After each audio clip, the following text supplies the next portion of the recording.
Million with Drum and Stage, and we have the pleasure of having Gavin Harrison with us today. Gavin, I appreciate you taking your time to talk to us. Pleasure to be here. Thank you. Glad to have you. Glad to have you. So, um, where in your career did you start playing Sonor drums? Were you already established as a professional drummer, or did that come later, or what? Oh, yeah. I mean, I started as a professional drummer in 1979. So I became a Sonor player at the start of 2001. So quite a long way in. And I had been playing Pearl drums through the 90s and Yamaha drums through the 80s. So, was there something, without getting too deep into negativity, was there something that ran you away from those companies, or did you just really like the product and all that with Sonar? No, I was very happy with both of those companies, and I was very happy with it. The situation at the UK office of Pearl changed quite a lot. The personnel changed quite a lot around 1999, 2000, and an opportunity arose for me to become a Sonar endorser. What happened is in the 90s, I was playing with this big Italian star called Claudio Baglioni. He's one of those guys, you find this happens quite a lot in European countries, that they have enormous stars that you've never heard of because they only really tour their country and sing in their language. So they don't tend to make a big splash internationally. And when I got offered the job with Claudio, I'd never heard of him. When I got to Italy to play with him, he was huge. I mean, we'd play 10 nights in an arena, 20,000 people a night, and then move on to the next town. We would tour Italy for 7 or 8 months at a time. Now, this went on through the 90s.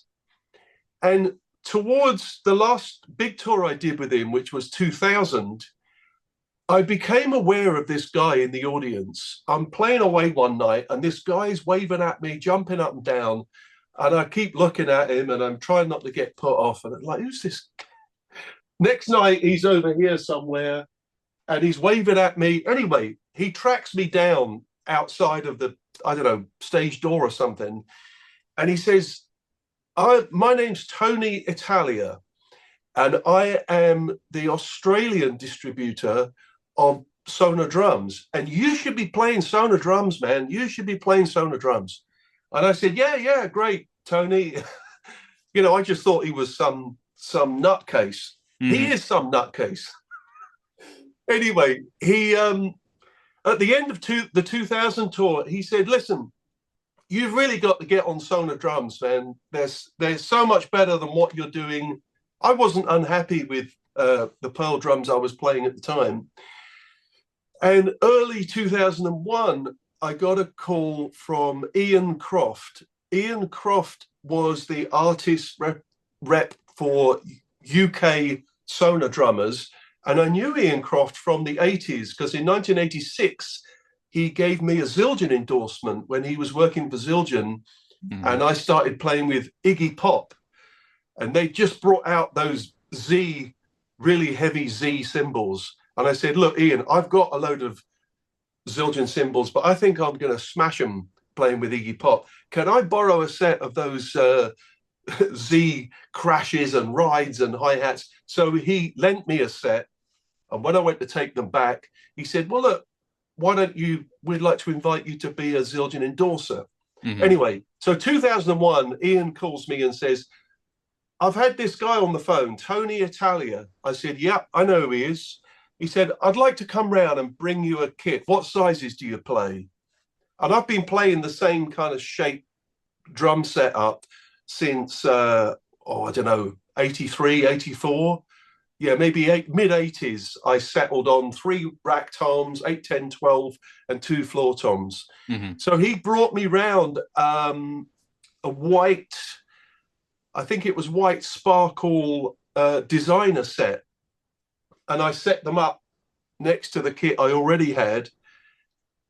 And I thought, wow, these drums are something else.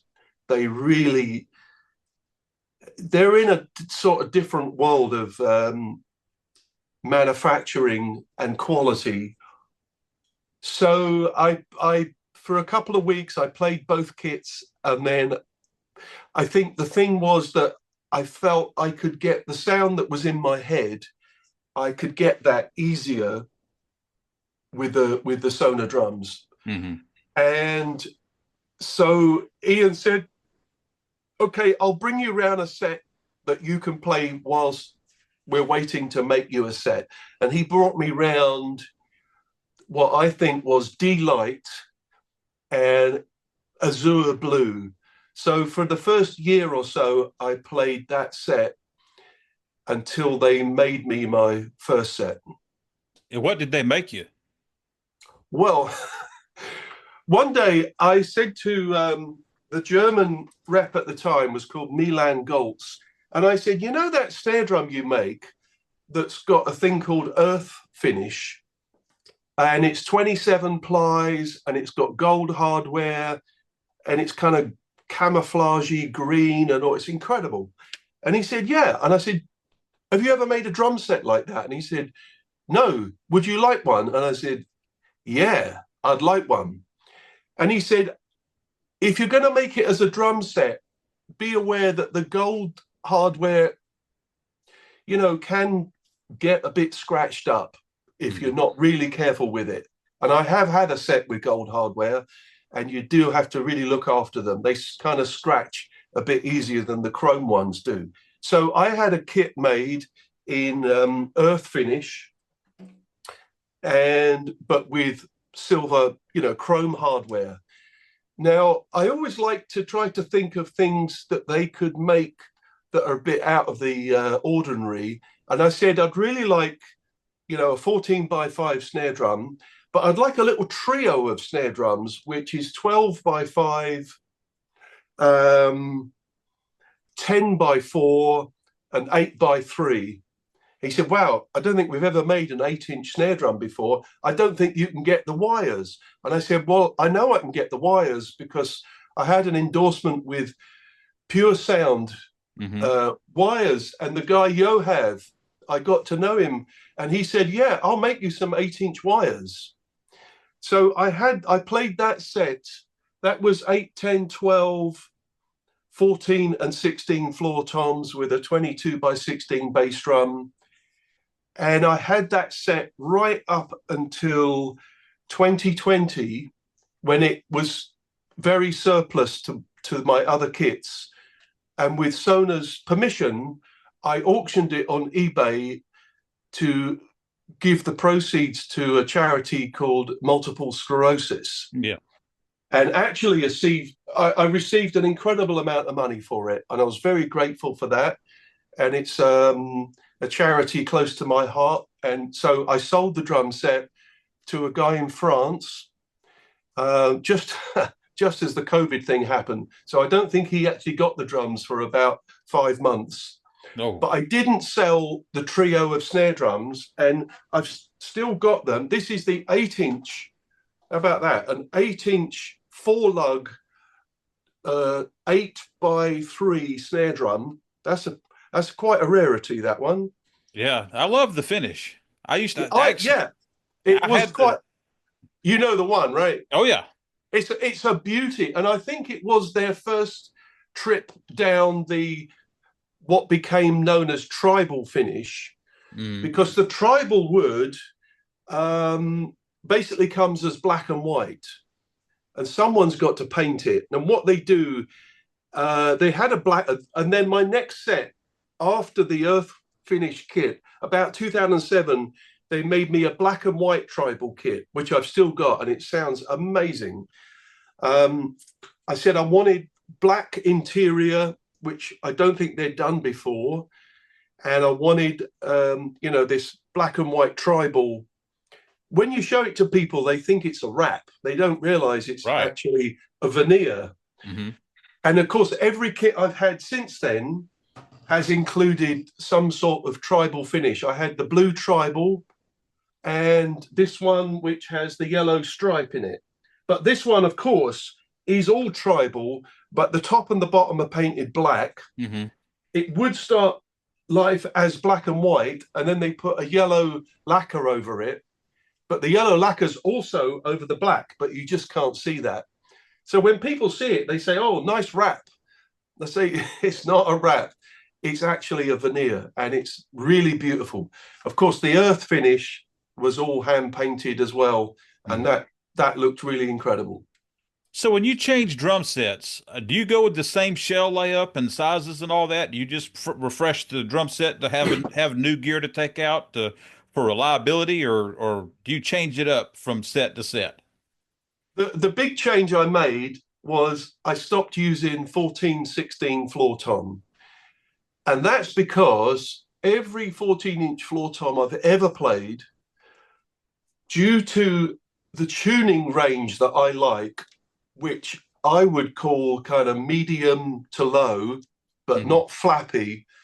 Well, listen.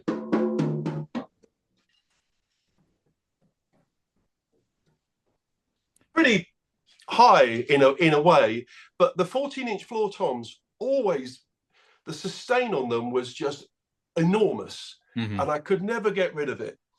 And the sound engineer of Porcupine Tree would always say, "Oh man, that 14-inch floor tom is killing me out front. It's just so much sustain."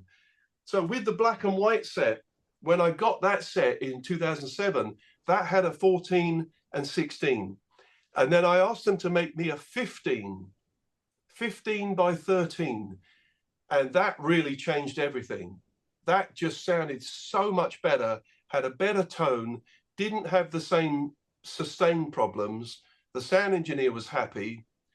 But then I realized a 15 and a 16, I was having to tune the 16 so low to have a good interval between the 15 and 16 that I later switched to going 15/18. Hmm. And since those days, uh, I've always had 15/18. So 8, 10, 12, 15/18 is the way I like to go with a set. Um, all of them were maple except this one, which is birch. I've never had a beech set. I've always been very happy with the maple or the birch. Hmm. I just tried the birch because I thought, well, I've had 3, 4 maple kits. Maybe I'll try the birch and see how that works out. So when I went on your page on the Sonor.com site, uh, if I'm not mistaken, it's got your SQ2s listed as beach. So that's not correct. Is that right? Never had a beech kit. Okay. Also on there, it had two snare drums, a 14 by 5 thin birch and then a 12 by 5 thin maple. Is that correct? No. I wonder where that information came from, and I wonder if I went to the wrong page. It wouldn't be unlike me to do something silly, but I did it twice. I don't think that was my mistake. Ah, okay. It could be based on very, very old information. You know, when I started working in the States from 2002 with Porcupine Tree, I had a number of kind of different configurations that were supplied to me by the distributor at the time. And yeah, it might have had a birch snare and a maple snare, but that wasn't my main kit. I did get in 2008. They gave me I think it's called Madrone. It's like this kind of very, very elaborate brown wood. Golden You know them? Madrone. Golden Madrone, thank you. And that had gold hardware. And I kept that set. It looked like Liberace had ordered it. And I kept that set through until 2014. I think there's a video of me playing that set on the Dave Letterman show. And that sounded great. That sounded great. I think what I learned from that set, because that set had the vintage shells, Hmm. which is really thin shell with the glue rings top and bottom. And what I noticed was with Emperors on the toms and me playing with these enormous drumsticks that I like to use, Hmm. These are like these are baseball bats, you know. And I hit the drums pretty hard. I felt like the vintage shell was just starting to choke up when I was playing it really hard. So all my subsequent sets from then, I chose the thin shell or the medium shell. So I think this is all medium shell and the bass drum is heavy. I think the blue set I have, I think that was thin rack toms, medium floor toms, and heavy bass drum. So I tried to kind of, move around. I know the sizes I like and I know the depths I like. So it's pretty easy for me to choose a drum set. I don't choose crazy sizes or super deep or super shallow. And these kind of make the most sense. I Hmm. think at the end of the day, you've got an ideal drum sound in your head, and you want to make that happen with the equipment in front of you. And I always found, whichever Sonor drum set I was playing, I could get the sound that was in my head. This was the closest I've ever got to it. Gotcha. So with that golden madrone, did you ever have any issues with that? And the reason I ask is because that option was not offered for long at all, and I have no idea why it disappeared. Do you? No idea. I know they withdrew the black and white tribal because they noticed that over a few years it starts to fade a little bit yellow. And then if you ordered another drum, a new one, there would be a noticeable difference in a new one being quite white and the old one being quite a little bit yellow. That must be just something to do with the way it's painted and the way the light or the sun or whatever atmosphere you're in reacts with that different sort of finish. I got you. So what led up to you developing your own signature snare drums? Were you just not happy with what you were getting, or did you have a very specific idea in mind of what you wanted out of a snare drum that you just weren't getting, or how did that come to play? Well, they invited me about 2010. They said, would you like to do a signature snare drum? Do you have any ideas? And I said, yeah, I know exactly what I want, because from 1982, I had this very unique Yamaha recording custom snare drum, Hmm. which I believe is the only one in the world. It's a 14 by 5, 9000 RA. So it's got the black piano paint job. And I love that drum. And it just did everything that I wanted it to do. And I played it on lots and lots and lots of records. When it got to 2010, I thought I would like to do a modern version of that drum, because that drum, was the hardware, the throw off, everything was designed in the 70s, and it's really hasn't worn well. Those Hmm. old Yamaha throw offs are pretty nasty. They were probably designed in the mid 70s or something. And so I said to Sona, I know exactly what I want, and I'd like you to do a rounded bearing edge, which is what was on this 1982 Yamaha drum. They said, we don't do a rounded bearing edge, but we'll buy a tool to do the rounded bearing edge for your snare drum. It'll be the first time we've done rounded bearing edge since, I don't know, the 60s or something. Hmm. So they did that, and we started making the drum. It's 6-ply birch, and it's quite a simple drum, 14 by 5. I liked the long snare drum lugs, the one piece. It's the old phonic lugs, isn't it? Right, yeah. Um, I really like those lugs. I Because the snare drum's probably the only drum I'm going to put any real kind of torque into, get it up to a certain level. I'm never going to tune these drums up super crazy high, but I might do that with a snare drum if I have to. Hmm. And I think it makes sense that with one piece lug, the bottom head's on really tight.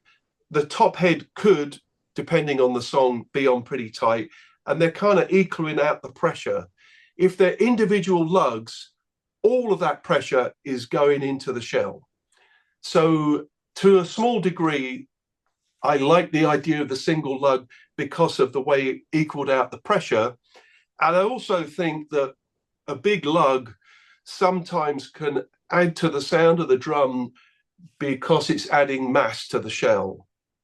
So it was quite an easy process because I really had a clear idea of what I wanted to do. And I wanted to use an S hoop on the snare drum, Mm-hmm. which also helps with the way that I like to dampen snare drums with a zero ring, because you can get it under that lip. The S hoop has a flange which comes into the drum, and that means there's a small space. And when you put in a zero ring, this thing just can't fly out. The S hoop's also really got a particular feel if you play rim shots, which I play. Every backbeat I play is a rim shot, and it has an amazing extra volume cross stick sound to it as well. Mm-hmm. So we talked about finishes. I said, I really want to do something very simple. I could have tried to pick a, waterfall Bubinga, with gold hardware, and this drum would have ended up like $3,000.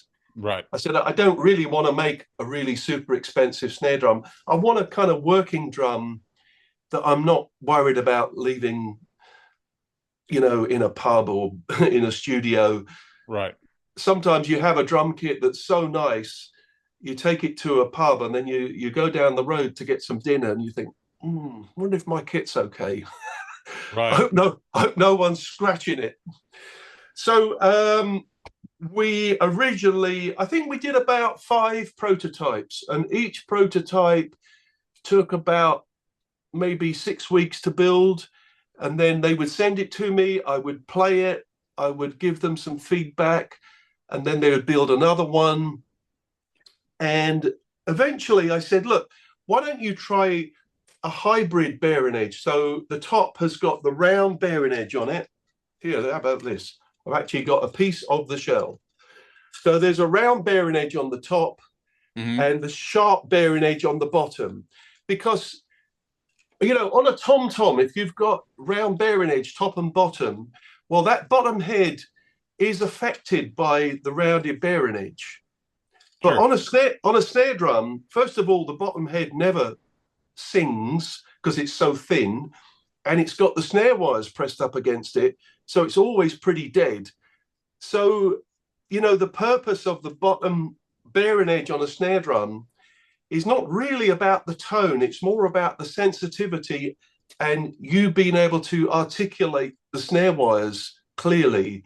So eventually we settled on a sharp bearing edge on the bottom and the rounded bearing edge right on the top there, mm-hmm. As you can see.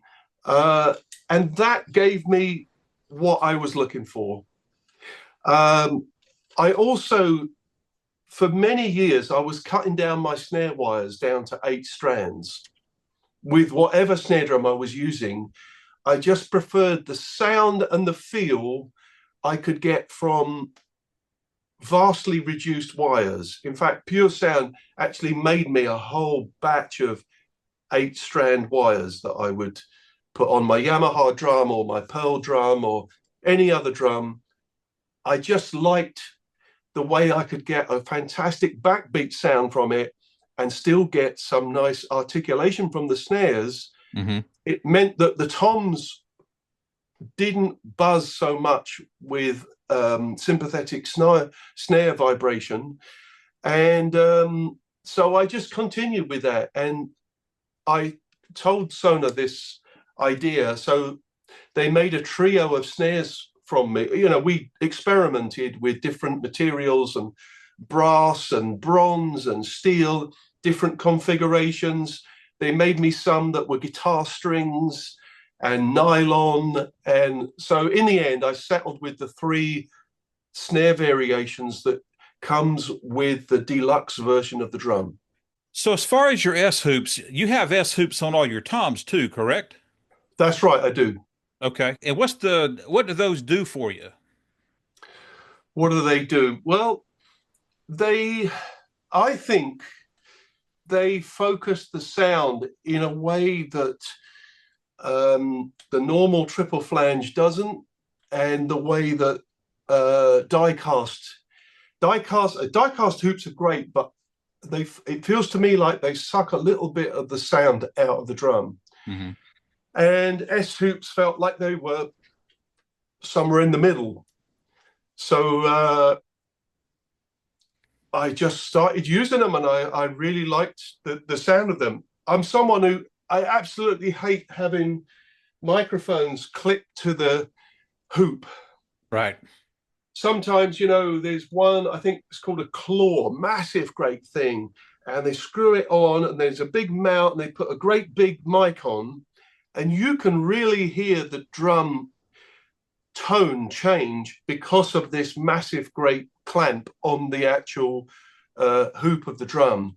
It's quite hard to do it with an S hoop. So sometimes I turn up to an event, and the guy comes to my kit with all these little clip-ons, Hmm. and I know what's going to happen. So what I do is I actually, when I play live, I do have these little claw clips, but I mount it on the suspension arms. You know, that little suspension arm that goes Sure. from the block to the first lug. There's a little bit exposed, so I mount it on there. So it's not on the drum; it's actually on the hardware, and that's just my preference because I'm really fussy. Gotcha. So does Sonor provide those when you order a kit, or do you have to get those aftermarket for your toms? Yeah, I get them from Big Bang Distribution. Uh, I'm an endorser of S Hoops. Gotcha. All right. Well, back to your snare drum. You said there were several iterations of that before they finally got it just like you wanted it. What kind of difference was there from sample to sample on those? Well, some of them were different finishes, some of them were slightly different sizes. Um, there wasn't a hell of a lot of difference. We did a few different finishes. They did an orange tribal one, and they did like a black, that kind of matte finish, that kind of textile finish. I think they did a drum series where they did white and black, and it's a very funny kind of feel to it. You know what I'm talking I, about? I, I do. I do. And I think that's available in the SQ2s as dark satin and white satin or Could be whatever it. called, yeah, could be called satin. It's got a weird feel to it. I've still got that one.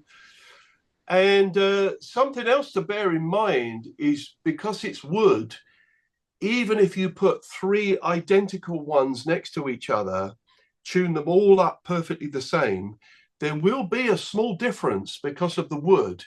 It Mhm. depends where the wood has been taken from relative to the trunk of the tree. You find that with sticks, every stick, a model is not identical weight. They vary because of the where they've come in the tree. So you could mislead yourself by thinking, oh, this is the one, and you've kind of mistaken it because it might just be a lucky bit of wood. Same thing with cymbals. You can line up 10 cymbals of identical size and weight and weight range, and you play them all, and they're all slightly different. Now they're all slightly different, but within a tolerance, and that's what I would say with Sonor drums is their tolerance is pretty tight. They make things very accurately, and they're very conscientious about the way the drums are made. So um, once I settled on the final prototype, I've played quite a few. Sometimes I'll go around the other side of the world and do a clinic, and they will have a Protean snare drum for me, and I've never played one I didn't love. If Sonar contacts you and said, "Hey, we want to freshen up the product line. We want to do something different," what would you do? Is there something you would change about your snare drums, or would you just suggest a different finish, or would you go back to the drawing board? What would you do? Well, I'd be pretty curious, actually. We could try different shell materials. We could try anything. I mean, I'm always open to suggestions. I'm always open to trying things. I'm very curious about drums and all the equipment stuff, including all the mics and the preamps and the mixing. The whole thing is fascinating to me. And I'm always thinking, yeah, maybe it could be better. What if I did this? What if I did that? What if I got this microphone, or I put this head on, a different head, or I played with different, my head is full of curiosity Mhm. regarding sound. So yeah, I would be open to it, but there's nothing in this particular Protean snare drum that I'm wishing it would do that it doesn't do for me. So Karl Heinz Menzel retired some time ago, and there's been some changes in the management and all that with Sonor. Has that affected your relationship with them at all, or has it been a positive thing for you? It hasn't really changed anything because I haven't had any new drums or developed anything with this new team. But I've met the whole team, I've talked to the whole team, and they're full of enthusiasm and drive.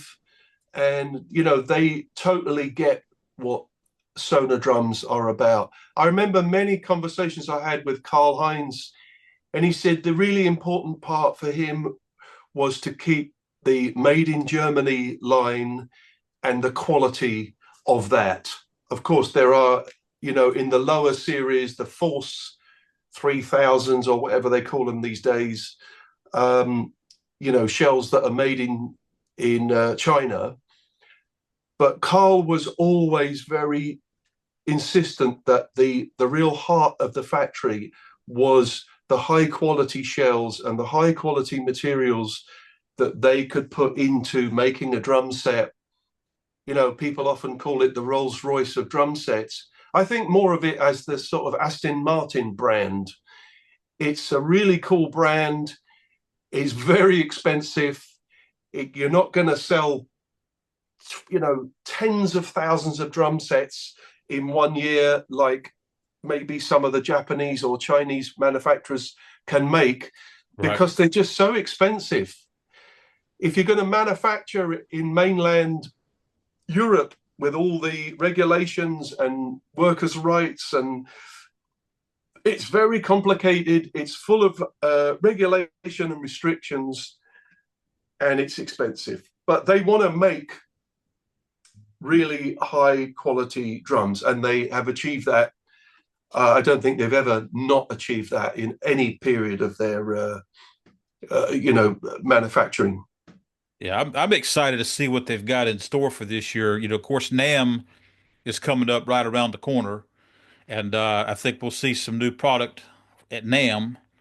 And but anyway, it seems like they're set to roll for a long time with fresh management that's kind of adhering to the Sonor traditions and all that. That's very refreshing for guys like me and you too, I guess. They're not going to bastardize the name, and all of a sudden, it's just like everybody else's product and all that. Yeah, I mean, they've been around a really long time. 150 years. There's not many drum companies I can think of that have been around that long.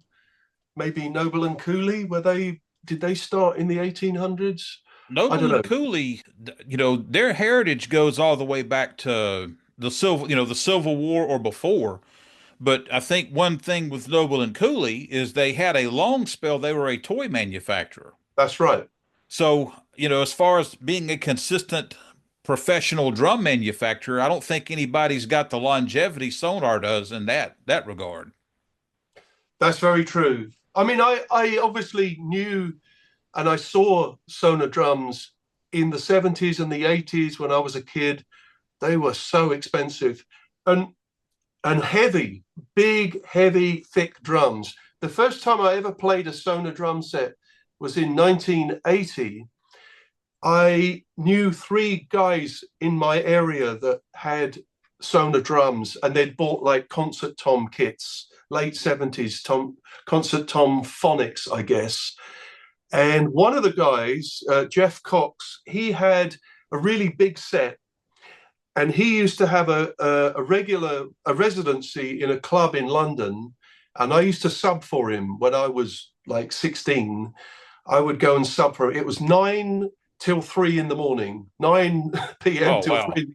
It was like a cabaret club. It was a hostess club, and it was a jazz trio. And he had all the bits that he didn't want from his big kit. So he had an 18-inch bass drum, a 13-inch concert tom, rack tom, Mm-hmm. and an 18-inch floor tom, which was also concert tom. You know, there was no bottom head or hardware at the bottom of the shell. And he had, these were the 12-ply drums, and he had pinstripe heads on, tuned pretty low. They were so hard to play.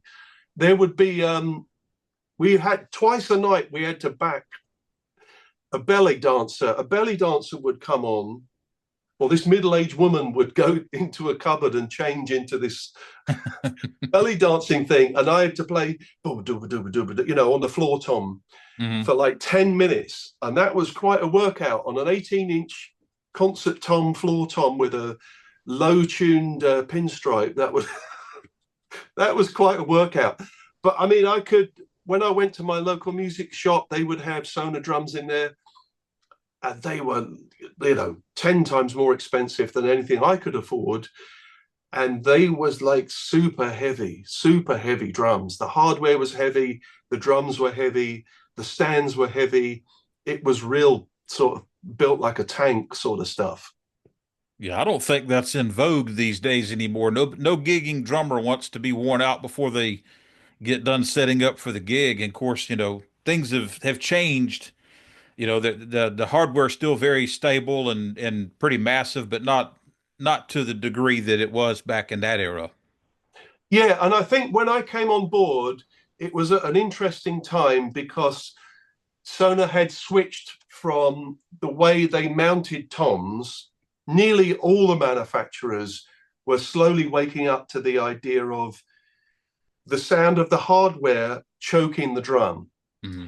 And it was something I was very aware of with my Yamaha set. When you've got a bar that goes inside the shell, and then a big sort of clamp that's on the shell itself. So my Yamaha was like that. The Pearl had a long bar inside, as did Sonor. Some of the drums like Ludwig and Tama had a clamp on the shell, but it was on a post that went vertical, Right. like an L-shaped post, and then you had a bit of maneuver. But all of those are really bad for tom resonance. And you could pick up your 12 by 8 and play it with your hand and think, wow, that's great. And then you'd put it back, lock it in, and you think, oh man, all the tone, it's got this weird sound, which I didn't realize what it was for many, many years. I recognized what the problem was, but I didn't manage to quantify what it was until I understood what drum choking from hardware is all about. And Mhm. late 80s, I bought a set of rims, which I put on my Yamaha drums, and that really helped. And then I put those rims on my Pearl set, and that really helped. But of course, now you've got this huge hole in the shell and 4 little drill holes where the whole kind of bracket was on the shell. Right. And you've still got the problem of the post kind of coming in. So when I saw the designer set that Ian Croft brought to my house, that was coming off a vertical pole, and it had got this H bar thing, suspension bar, where the drums were being held in like rubber grommets around the nut boxes, which is what they still are today. And that I realized that was a really good thing. Right. That was somewhere I was interested in going, because even my 2000 Pearl kit was still with blocks on the shell and the post going into it, and that I would get into problems with it. Some, not all the toms, But some of the toms are like, ah, man, I can hear this choking happening from it. And that's just what you get scientifically with all that hardware on the shell and a post going in and it being very solid clamped. These drums are all pretty wobbly now, but they all wobble around, and that's a good thing. That's a good thing. That shows me that they are properly isolated and that they are vibrating on their own without interference. You know, when you did that, they're wobbling around, but they're not sloppy.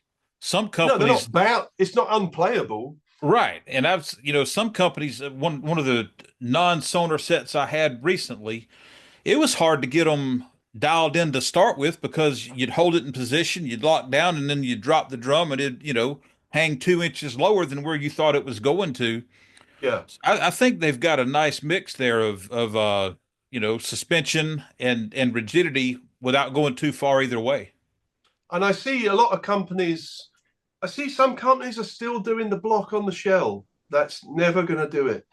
And, DW did a nice job, a similar kind of job to what Sonor do, in that they go around the lugs, Hmm. and that works quite well. But I think Sonor got it absolutely right.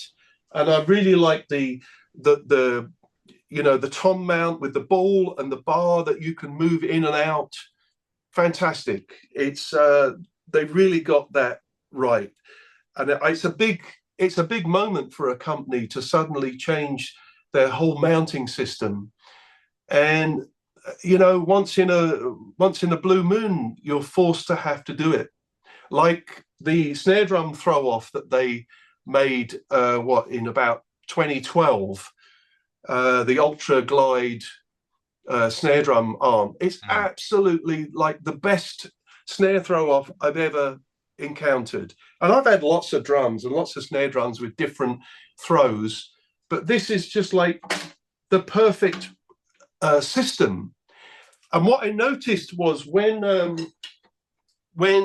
we were designing the drum, I said, if you cut a slot out where the snare wires go, then you'd be able to just lift the snare wires off and put some other ones on.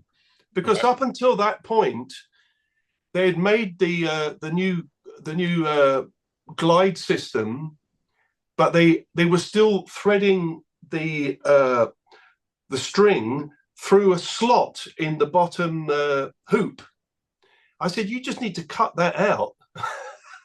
And they said, well, we're worried about the integrity of that. I said, well, try it. I mean, it's a miracle that you could change snare wires in 10 seconds. Most snare drums, you're looking at like a 15-minute operation to change snare wires, and you need 3 hands to do it. It's a Yes. really, depending on the manufacturer, but most manufacturers, like those old Yamahas, that's like 20 minutes trying to change snare wires. It's so fiddly. It's so fiddly. And then you got like a screwdriver and you're trying to, it's a nightmare. Um, that was quite hard. I've had some nice times, trying to experiment with different drums. In I think 2011 or 2012, I said to them, look, this tribal finish, you only now make the red tribal. And they said, yeah. And I said, why? Why don't you do other colors? And they said, well, what color do you want? And I said, I don't know, blue. Would you make me a blue tribal kit? So they started sending me these sample packs, right, with different variation. They say, oh, we got a special guy who comes in who calibrates the machines Hmm. that can give us the blue. And there's another one. I couldn't find the third sample. I said, that's the one. I love that finish. That's great. Make me a kit like that, which they did. So I had the very first blue tribal kit they ever made. They made me, the 8, 10, 12, 15, 18. They made me a 20-inch floor tom. I've got a 20 by 16 floor tom.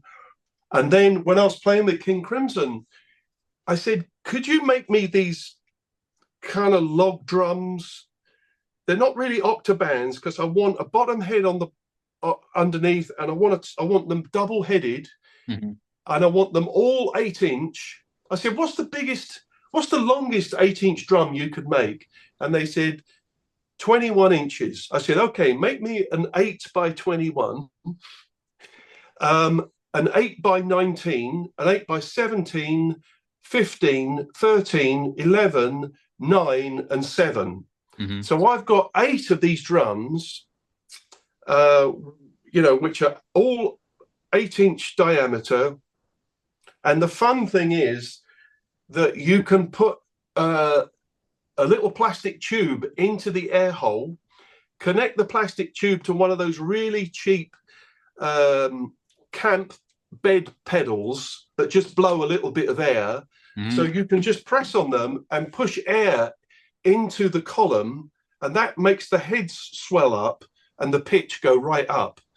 So with these 8 drums, I think there's a video of me playing them with my hands, and it was a duet I did with Simon Phillips during COVID times. So Mm-hmm. you might be able to see that video of me playing these I don't even know what to call them, these log drums, and changing the pitch of some of the drums by pumping air in. I mean, these really cheap camp bed kind of things, they're just like a dome, and they're rubber, and you press them and then they come back to shape. But when you put your foot on them, that air goes inside the drum. So I had 8 of those. I actually only used 4 of them when I was with King Crimson. And they built me, a couple of snares. This was just before we did the Protean signature snare. So that's quite a large drum set. Something else that was very interesting was I got that particular kit. I had a 22 by 15 bass drum. And I play quite a bit of double pedal, especially in Porcupine Tree. And I was kind of struggling with it. And one day when my blue kit was out on tour, I had my black and white tribal kit here, and that's got a 22 by 17. I put my double pedal on it, and everything was a lot easier to play. And I thought that goes really against the science of what I thought, that a shallower drum would have less air inside and therefore would be easier to play double pedal on. But in actual fact, I think the volume of air in a 17-inch bass drum with a 22 diameter was more compatible for playing double pedal patterns than a 15-inch depth. Well, that's interesting. I wonder if anybody else has ever given that any thought. I don't know if anybody ever mentioning that before when talking about double bass pedals, you know? Yeah, isn't that weird? And It is. it really scratched my chin, that one, and I thought that should be the opposite. The opposite should be true. The shallower bass drum. I mean, I've got I don't know what, 4-inch hole in the front head, but the head, there's a column of air in there, which every time you hit the bass drum, that column of air is interacting with the front head. Mm-hmm. Now, maybe the extra depth of the 17, those extra 2 inches, just made the front head and the back head kind of go in phase. And Yeah. it felt so much easier to play the double pedal on the 17. So then I asked Sonor to make me a 22 by 17 in blue tribal. So that's what I used with the blue tribal kit. And the kit after that, this one, I ordered 22 by 17. I don't know if 22 by 16 and a half or 22 by 17 and a quarter would be better. I don't know. I mean, you'll probably find me in some crazy nut house when I'm 90, sawing bits off, cutting bits of bass drum off, saying, yeah, I'm nearly there. Yeah. Hey, there's people that like to experiment like that. So you mentioned a 20-inch floor tom. Does it Yeah. have a wooden hoop, or has it got the triple flange hoop or the S hoop or what? I found one shop in America. I think it's called Drum Foundry. They're in Pittsburgh, and they do 20-inch metal hoops. And I was messing around. They've got a great website. They've got a huge amount of gear.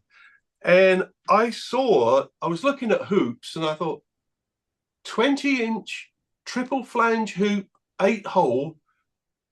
What? Hmm. So I ordered them. And when they turned up, I thought, oh, this is going to be great. I'll experiment by putting it on I've got a 20-inch black and white tribal 20 by 14 little jazz bass drum. Hmm. I thought, right, I'll try it on that. So I put the hoops on. And then what you don't realize is the lugs on the Sonor bass drums are not perfectly equidistant. They move, two of them, to incorporate the legs. You didn't Uh-huh. know that, did you? I didn't know that, but I tell you what I did know. I think there's some diameters that the spacing on the top is different for using the rocket launcher track. Ah, could be, because I put the 20-inch um, triple flange hoop over the bass drum and I got all the rods and then they went in and then I got, oh, they're like this far out. I thought, what is going on? Is this hoop? Oh, man. So Sonor must slightly move two of the lugs to make the legs go on the perfect place. I didn't know that. And something else to know is that when you order a 20-inch head, Remo make a 20-inch head for a bass drum is not exactly the same as a 20-inch tom head. Hmm. There's because of the hoop, because of the wooden hoop that you put on a bass drum, that head is slightly too big to get inside a 20-inch triple flange hoop. We're really nerding out here, aren't we? We really Uh, are. But you know what? I think people are going to like this. I think that's what they're looking for, with yeah. this sort of a conversation. Well, as I said earlier on, I'm very curious about things, and I'm always willing to try something that I think might improve what I'm doing. And sometimes you end up discovering things. Anyway, when I got the 20-inch floor tom made, they had just made that new SQ1 mount. Hmm. You know, that big kind of special rubber mount they do. I'm familiar. So, which I think came from the car industry. I said, could you put those for the floor, for the legs on the floor tom? And they said, yeah, sure. So that's got an extra kind of suspension wobble to it. You can really make it wobble if you want to push a 20-inch floor tom around. Hmm. But yeah, that was an interesting experiment. And the 20-inch floor tom sounds amazing. Um, I mean, I've got a really big. The blue kit is massive. I can send you a photo of it. I set up the whole thing one day with all the log drums and the. I think I've got 15, 16, 18 floor tom. Oh, and 20. So I've got 4 floor toms for that kit and 2 bass drums. So as much as you like to experiment and try things and all that, and the fact you haven't ordered anything from the new regime at Sonor, do you have a time frame on when you're going to order your next set and what it'll be, or if it'll be much different than what you've got or whatever? I haven't. I mean, I've had this kit 5 years now. This yellow stripe, yellow tribal stripe. Hmm. Um, I mean, even if I go back to the black and white tribal from 2007, it hasn't lost anything. Right. It sounds as good as the day I got it, and it sounds amazing. It's not like, oh, every 5 years my drums are worn out, man. They don't sound good. I need a new one. At least that's what I tell my wife. So it's not it's not something that I think if I had a new idea. I mean, it'd be nice to have a new finish just for the fun of it. But I'm not really a collector, so I've got 3 sets here, and that's enough for everything I need. I'm not someone who's got like 20, 30 drum sets and 100 snares, and there's nothing wrong with that. I'm just not that guy. I don't really collect gear. I've got probably more snare drums than I need, and I've probably only got 20. I sold a lot of them. I've probably only got 20, and I probably don't play 15 of them. Hmm. Gotcha. So anything else gear related that we haven't touched on that might be of interest to folks that I don't know to ask? Um, I don't know. I mean, part of the system that I designed for the Protean snare drum, one of the things I really wanted to make was this little signature key Hmm. with this thing on the top, right? Bright orange, because you always drop your key on a black carpet in a really dark club and then you never find it again. So probably put a GPS chip in it as well. But I really like the idea of being able to spin down the lugs just using that top part rather than getting my fingers kind of on the thread, all covered in oil, and kind of going finger tight. Like you can go finger tight with these keys as well, and that kind of opened up a thing about a tuning system where, in fact, I always use two keys and tune in opposite.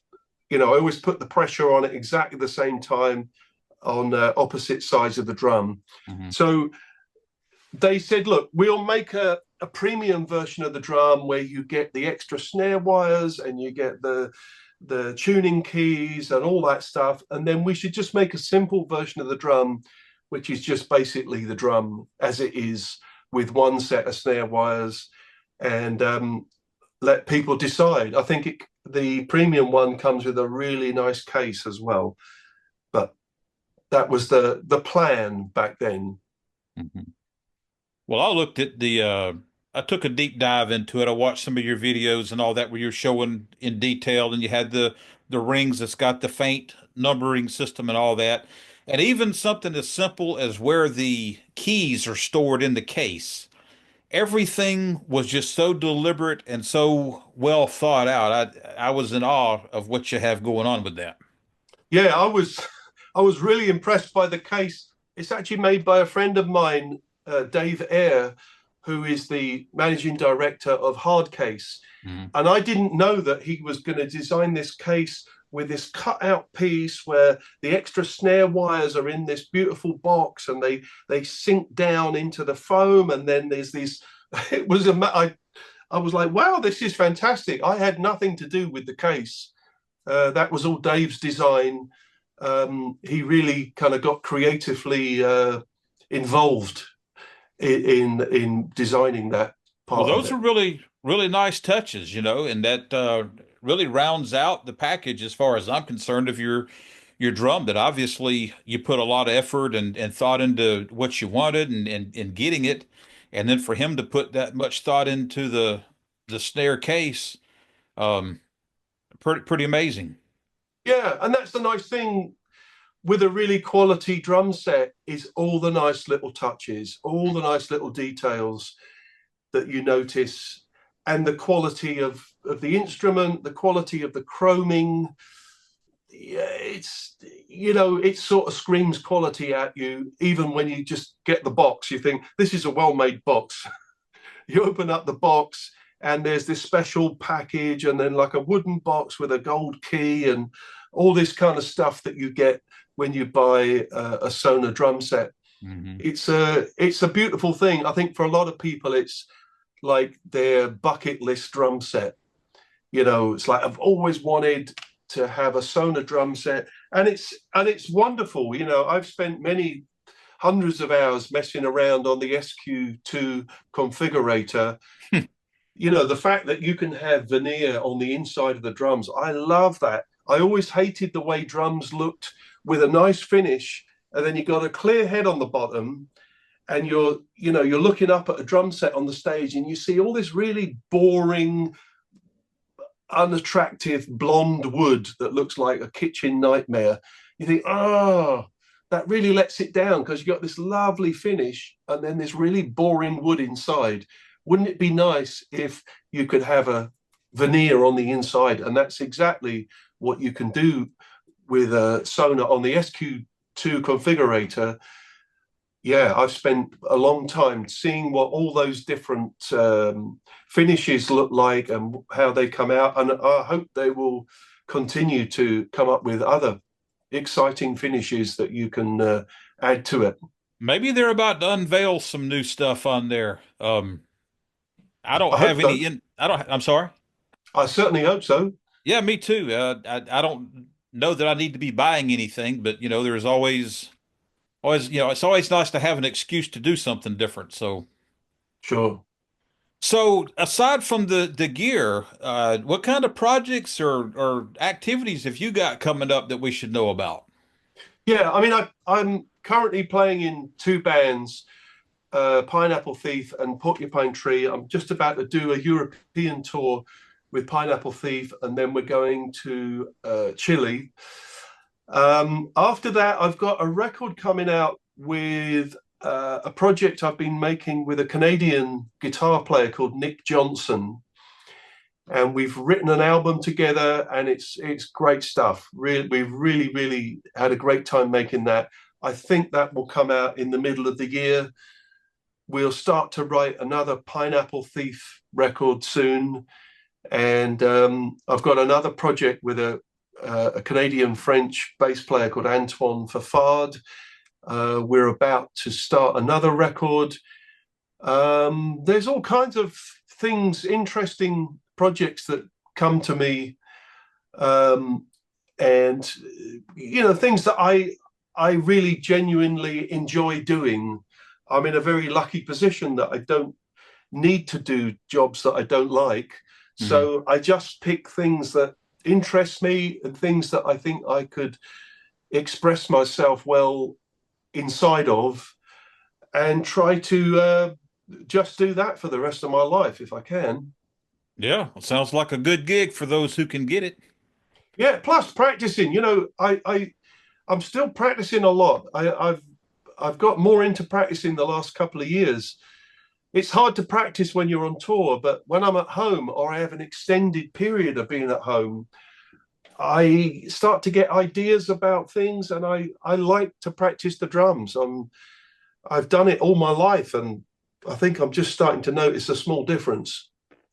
I don't recall who it was, and maybe it was a famous person, maybe not, but this guy was in his 90s, and somebody said, "Hey, after all these years, why do you still practice 8 hours a day?" And he said, "I think I'm getting better." That's it. Yeah, So, exactly. yep. So, anything that we've missed along the way in this conversation? Not regarding the Sonor equipment. I think we've pretty much caught up on all of those things. Um, what else? I mean, I've still got, quite a few Sonor snare drums. I've got some designer snare drums. I've got that Amber Wiener drum. Do you know that one? The 13 by Mhm. 7. I'm familiar. Yeah, Yeah, it's a beautiful drum. that's a beauty. That really takes your head off that thing. I've still got my 14 by 5 black steel snare drum from the mid 2000s. I played that a lot with Porcupine Tree around 2007, 2008. Mhm. Um, all those drums are still here and sounding really good. Occasionally, I get them out and give them a little run, and I think, wow, I could really get back into playing this one. The the the only problem you have if you've got a signature snare drum is if you ever play another snare drum, people are going to write on the internet immediately, "Hey, why aren't you playing your Protean snare drum?" Hmm. So it you do kind of it can limit what you might want to do sometimes, but I'm so happy with it. I don't feel like, I wish it was 14 by 7 and made of metal. I don't have those feelings about it. It always gives me what I want, and the sound engineers are always very happy with it. The sound engineer we have in Pineapple Thief now, he has a studio back in Italy, and he said, "I'm going to treat myself for Christmas and buy one of your snare drums. I want it in my studio. I have so many drummers come to my studio with a bad snare drum sound. I'm going to have one of your snare drums, and I'm I'm going to force them to play it."